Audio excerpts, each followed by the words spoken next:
कृष्ण कृष्ण कृष्ण कृष्ण। राधा,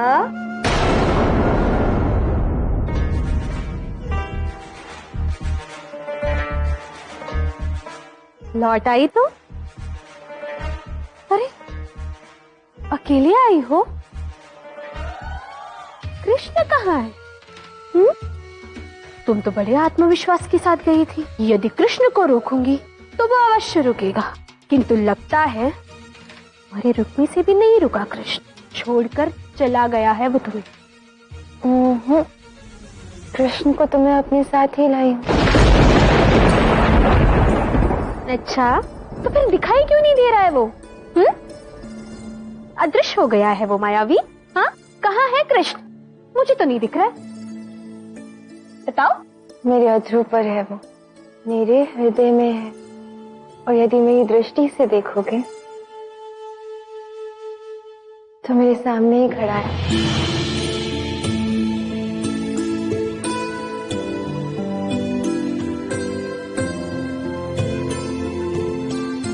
देखो तो कितने प्रेम से देख रहा है मुझे,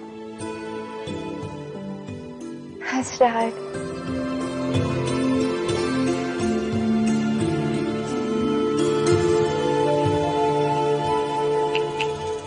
ये कैसा उपहास है राधा? कृष्ण यहाँ है ही नहीं और तुम्हें दिखाई दे रहा है। हाँ, जब भी मैं कृष्ण का नाम पुकारती हूँ मुझे दिखता है, और ऐसा अनुभव होता है मानो ऐसा करने से कृष्ण को शक्ति प्राप्त होती है। कि मैं अब से केवल कृष्ण का नाम ही लूंगी। तो और कुछ बोलोगी ही नहीं? कृष्ण। राधा, तो तुम मुझे अयन को क्या कहकर पुकारोगी? कृष्ण। ये क्या कृष्ण कृष्ण लगा रखा है तुमने राधा? इस परिवार की बहू हो, इस घर की बहू हो, इस परिवार के प्रति तुम्हारा कुछ कर्तव्य है, दायित्व है। तुम्हें अपने कुल की मान मर्यादा का तनिक भी ध्यान नहीं है। अपनी सुध बुध खो बैठी हो क्या तुम? उचित कहा जीजी, मैं अपनी सुध बुध खो बैठी हूँ। मुझे कृष्ण के अलावा और कुछ दिखता ही नहीं है। अब मैं केवल और केवल अपने कृष्ण का नाम ही पुकारूंगी। कृष्ण। राधा,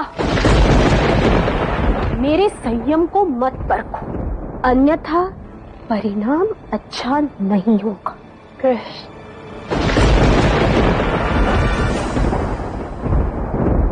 तुम कुटिला के साथ खेल खेल रही हो राधा। इसका अत्यंत भारी मूल्य चुकाना होगा।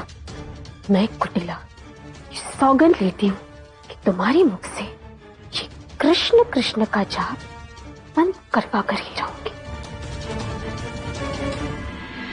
आइए आइए कृष्ण, बलराम, नंद जी, यही है मेरा छोटा सा घर। यदि आप सब यहाँ रुकेंगे यह मेरे बड़े सौभाग्य की बात होगी। रात्रि में यहीं बिछौना लगवा दूंगा। जब तक चाहे सुखपूर्वक आप लोग यहाँ रुकें। पुरन, हमें अपने घर में आश्रय देने के लिए बहुत बहुत धन्यवाद। ओ, ये सब तो ठीक है, बड़ा अच्छा प्रबंध किया आपने, किंतु बाबा को भी तो भूख लगी गई होगी और समय भी हो ही गया है, तो अब भोजन की व्यवस्था हो जाती। क्या कहते हैं आप सभी? मैं अभी भोजन का प्रबंध करता हूँ। भोजन सामग्री जुटाने में मैं भी आपकी सहायता करता हूँ। जी, आवे। अक्रूर,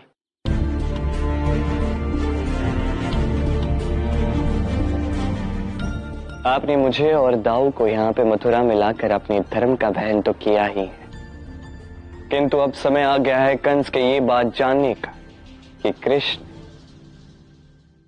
कंस का काल, जिसको इतने वर्षों से वो यहाँ मथुरा में लाने का प्रयास कर रहा था, वो कृष्ण अब मथुरा आ चुका है।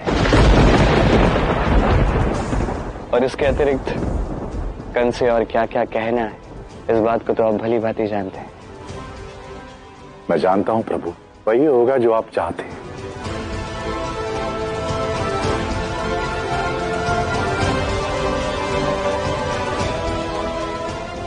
कान्हा, स्वयं कंस को बताने की क्या आवश्यकता है कि हम यहाँ आ गए? स्वयं समस्या क्यों बढ़ा रहे हो तुम? समस्या बढ़ा नहीं रहा, इसका निवारण निकाल रहा होता। धनुष्य बच्चा तोड़ेगा, इसके लिए एक कार्य थोड़ा और सरल बनाया। सरल कैसे? कान्हा एक बात बताओ, कंस की समस्त सेना, उसके 8 भाई अष्ट चक्रव्यूह का निर्माण करने वाले हैं, और तुम हो कि स्वयं अपनी जानकारी उन तक पहुंचा रहे हो कि लो मैं आ गया और मैं यही हूं।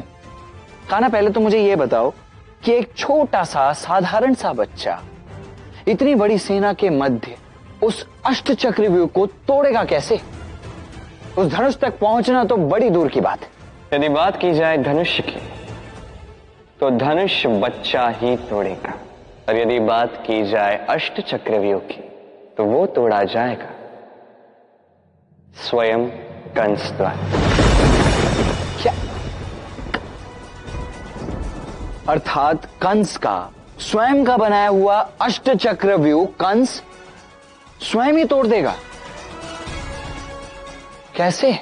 बस देखते सही, बड़ा आनंद आने वाला है।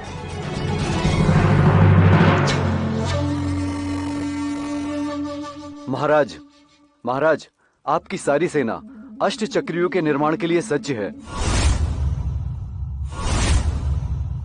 एक पक्षी अपनी मृत्यु से पूर्व अपनी समस्त शक्ति लगाकर फड़फड़ाता है कंस।